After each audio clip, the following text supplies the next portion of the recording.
오늘 우리에게 주시는 하나님의 말씀은 이사야서 61장 4절에서 6절까지 말씀입니다.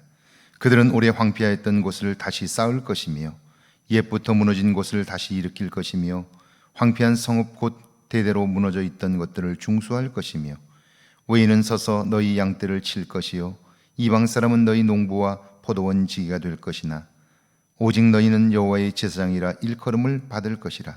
사람들이 너희를 우리 하나님의 봉사자라 할 것이며 너희가 이방 나라들의 재물을 먹으며 그들의 영광을 얻어 자랑할 것이니라. 아멘. 하나님의 말씀입니다. 할렐루야. 좋은 날입니다. 오늘도 하나님 주시는 은혜가 여러분과 함께 하기를 축원합니다. 요즘 각 정당의 대통령 후보들을 보면서 드는 생각입니다. 그들의 토론과 발표를 보면서 제가 아쉽다 생각하는 것은 대통령이 되겠다는 사람들이 이 사회의 주축이 될 세대들을 고려하지 않는다 하는 것입니다. 내년에 선거가 치러지고 대통령이 취임하면 그 대통령은 5년의 임기, 그러니까 2027년 5월 9일까지 재직하게 됩니다. 그때 우리 사회의 주축은 20대와 30대, 40대입니다. 1980년대 후반에서 2000년생들 있죠. 그들에게 가장 중요한 것은 양질의 일자리입니다. 열심히 일하면 주말이 있는 삶을 보장할 수 있어야 합니다. 그런데 그것이 어떻게 가능한지 진지한 고민이 없어 보입니다. 여론조사를 통해 앞서가는 후보들과 신경짓만 벌이는 모습, 그것은 그 시대 주역들이 가장 싫어하는 꼰대들의 모습입니다. 4절이죠. 그들은 오래 황폐하였던 곳을 다시 쌓을 것이며 옛부터 무너진 곳을 다시 일으킬 것이며 황폐한 성읍 곧 대대로 무너져 있는 것들을 중수할 것이며. 1960년대 우리가 오늘처럼 살 것이라고 말했을 때 믿을 사람들이 있었을까요? 70년대 우리가 OECD 국가 중에서 GDP 순위 10위가 될 것이라고 말했다면 믿을 수 있는 사람들이 있었을까요?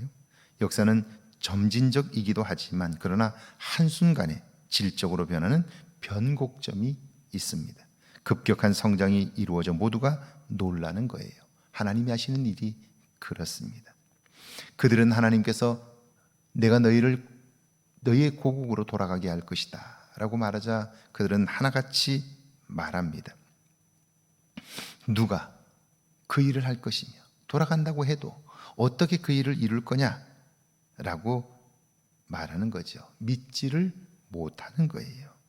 그런데 하나님은 다시 새롭게 회복해 할 것이다 라고 말하면서 너희뿐 아니라 너희를 도울 자들이 있게 될 것이다 라고 말해요. 하나님은 이미 계획이 서 있는 거예요. 그런데 그걸 믿지 못하는 그들은 누가 우리를 도울 거냐고 그 말씀 자체를 믿지 못하는 거예요. 그러니까 하나님을 믿지 못하는 거죠. 5절입니다. 외인은 서서 너희 양떼를 칠 것이요 이방 사람은 너희 농부와 포도원 지기가 될 것이라. 여러분, 나라가 약하면 주변 나라들이 두려움의 대상이에요. 그들은 지금 그들 속에 두려움이 있어요. 돌아가면 주변에 있는 나라들이 우리를 가만두지 않을 텐데 우리가 그들과 싸워 이길 수 있겠어? 그런 생각을 하는 거죠. 그리고 무엇으로 그럼 강성한 나라를 만들 수 있다는 거야? 그렇게 생각하는 거예요. 여기 있지도 못하고 노예 생활이 힘드니까요. 그렇다고 돌아가지도 못하는 거예요. 얼마나 힘겨운 삶일까요? 이런 상황에서 하나님은 끊임없이 말씀하시지만 아주 구체적으로 말씀하시지만 그러나 그들은 믿지를 못함으로 결국 힘겨운 삶을 살게 되는 거죠. 하나님은 누가 우리를 도울 것이며 무엇으로 성전을 회복하고 성벽을 쌓을 거냐라고 묻는 그들의 반문에 외인이 서서 너희 양떼를 칠 것이다. 이방 사람은 너희 농부와 포도원 지기가 될 것이다. 그렇게 말씀하세요. 두려워하는 그들이 우리의 종살이를 하게 될 것이다 라고 말씀하는 거예요. 더 믿기 어렵지요. 6절입니다. 오직 너희는 여호와의 제사장이라 일컬음을 받을 것이라. 사람들이 너희를 우리 하나님의 봉사자라 할 것이며 너희가 이방 나라들의 재물을 먹으며 그들의 영광을 얻어 자랑할 것이라. 제사장이란 하나님과 백성을 연결하는 직책이죠. 하나님의 뜻을 알리고 그분의 말씀대로 살도록 가르치는 사람입니다.